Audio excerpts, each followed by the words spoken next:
그럼 자궁경부 이형성증을 생활 속에서 어떻게 관리하면 좋을까요? 지금 당장 할 수 있는 노력 두 가지로 나눠볼게요. 좋아요, 구독 버튼을 눌러주세요. 안녕하세요. 오늘 영상은 경부이형성증에 관한 내용이에요. 자궁경부암 백신이 활성화되고 있지만 자궁경부암을 진단받는 여성들은 해가 갈수록 높은 비율로 많아지고 있는데요. 20대에서는 경부암 진단 여성이 4년 사이에 47%라는 엄청난 증가가 일어나고 있어요. 특히 최근에는 대사증후군이 있는 여성이 경부암과 경부형성이 발생할 가능성이 높다는 연구 결과가 도출되면서 경부이형성증 예방은 단지 자궁경부에 대한 지역적인 시술만 중요한 게 아니라 여성의 전신적인 건강관리가 핵심이라는 점이 더욱 부각되었답니다. 오늘은 경부이형성증을 진단받았거나 그 전 단계인 비정형 편평세포 단계에 있을 때 레이저 시술 받으러 뛰어가시기 전에 먼저 꼭 해야 할 것들에 대해서 알려드릴게요. 경부이형성증이 무슨 병인지 먼저 알아봐야겠죠. 경부이형성증은 인유두종 바이러스에 감염돼서 경부세포가 변형되는 상태를 말해요. 경부암의 전암 단계라고도 얘기하죠. 그래서 경부이형성증을 진단받게 된다면 당장 암에 걸린 듯 눈물만 하염없이 흘리는 분들도 계시는데요. 오히려 경부이형성증은 몸의 변화를 인지할 수 있는 절호의 기회예요. 빠른 치료와 철저한 관리를 해달라고 사인을 보내는 거죠. 경부이형성증 진단을 받게 되면 단계에 따라 다르지만 0단계라고 불리는 비정형 편평상피세포 단계이거나 1단계 혹은 2단계 초기까지 대부분 레이저 시술을 권유받게 되죠. 저에게 경부이형성증 한방치료를 받으러 오신 분들 중에도 레이저 이미 2번 했지만 또 이형성 세포가 발견돼서 다른 치료를 알아보던 중에 연락 주신 경우들이 종종 있는데요.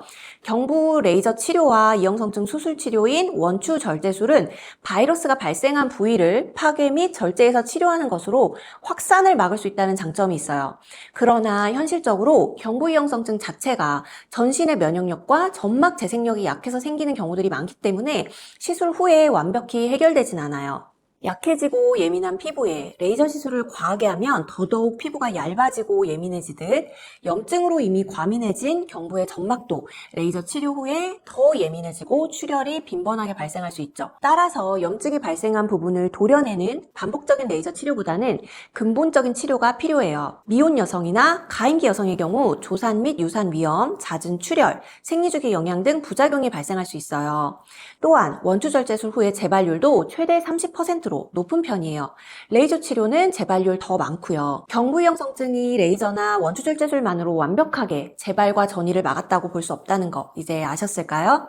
그럼 자궁경부 이형성증을 생활 속에서 어떻게 관리하면 좋을까요? 또 HPV 바이러스가 검출은 되었는데 경부이형성증 단계까지는 오지 않은 경우도 있거든요. 이럴 때 경부세포는 아직 괜찮으니까 방심해도 되는 걸까요? 지금 당장 할 수 있는 노력 두 가지로 나눠볼게요. 첫 번째는 질경부 관리예요. 외음부는 질에서 경부 그리고 자궁으로 이어져 있죠. 경부세포가 이상을 보인다는 건 그 주변에 질에도 자주 염증이 생기거나 분비물 등의 변화가 있기 쉽다는 얘기예요. 그리고 자궁 건강도 취약하기 쉽고요. 그래서 저는 경부이형성증 관리 때문에 한의원 내원하는 분들께도 질과 경부 조직 그리고 자궁의 상태까지 총체적으로 파악하면서 치료를 잡아드리고 있어요. 생활관리도 마찬가지예요. 생활 속에서는 질염 예방을 위해서 화학적 세정제를 쓰기보다는 따뜻한 물로 외음부를 충분히 세정하고 잘 말린 후에 통풍이 잘 되는 속옷을 입어주고 성관계 시에 반드시 콘돔을 사용하고 질과 경부의 건강을 위해서 과도한 성관계를 하지 않도록 권유드립니다. 여기서 잠깐 질문. 원추 절제술 하고 언제부터 성관계 가능해요? 콘돔 없이 해도 되나요? 출혈 완전히 먹고 통증 없고 분비물 정상적으로 나타나는지 확인하고 하세요. 적어도 4주 이상 기다리셔야 합니다. 콘돔은 꼭 쓰시길 당부드리고요. 원추 절제술 후에 바로 다 바이러스도 없어지고 이형세포도 없어졌다고 끝나는 게 아니라는 점 아까 말씀드렸죠. 바이러스 감염이 그 언제보다도 취약한 상태입니다. 충분한 휴식을 취해주는 게 필요하죠. 경부이형성증은 전암 단계로 다른 무엇보다 컨디션 관리를 통해서 건강을 악화시키지 않는 게 중요해요.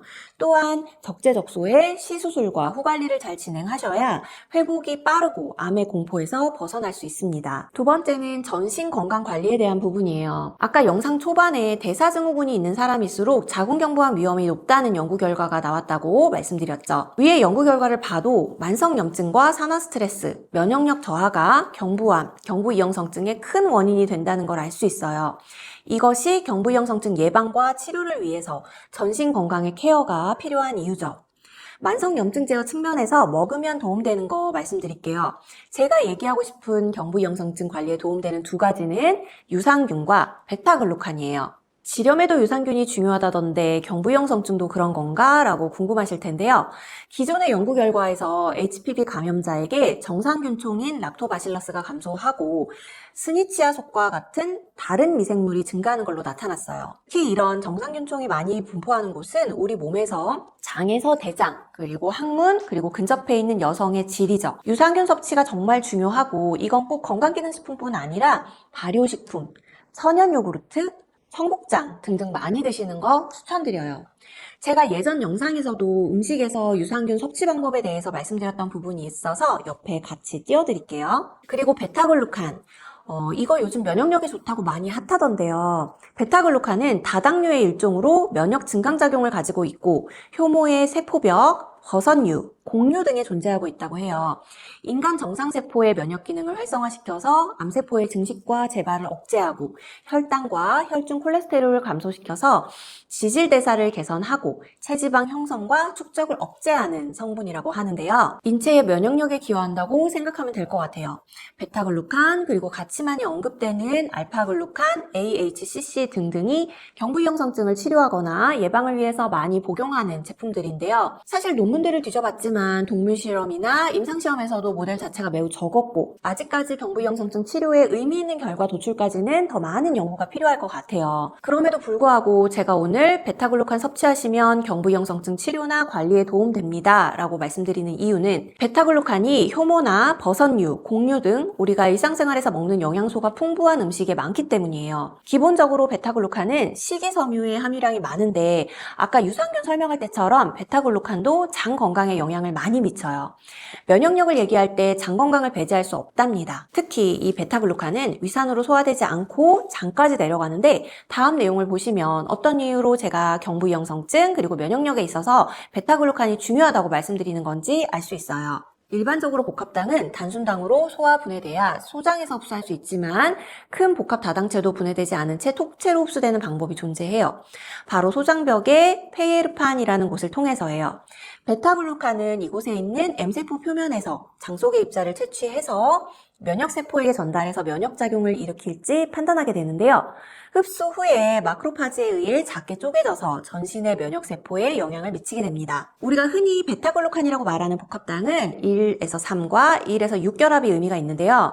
베타글루칸은 마크로파지를 자극시키긴 하지만 항진된 염증 반응을 억제하는 조절자의 역할을 하기 때문에 면역력이 떨어진 경우에만 면역력을 높이는 작용을 해요. 베타글루칸 하면 버섯을 먼저 떠올리는데 버섯도 좋지만 효모가 많이 들어있는 식품이 베타글루칸의 효과를 더욱 높일 수 있어요. 효모도 종류가 많지만 일상생활에서 간단하게 베타글루칸 섭취에 도움이 되는 식품들을 말씀드려 보면 보리, 귀리 등 각종 곡류, 발효식품 등이 있어요. 효모와 유산균은 엄밀히 말해서 다르지만 발효식품군에 속한다는 건 공통점이에요. 결론적으로 자궁경부이형성증 예방을 위해서는 발효식품군의 적정한 섭취를 강추합니다. 콤부차 요즘 많이 알고 계실 텐데요. 콤부차도 효모로 만든 발효식품이에요.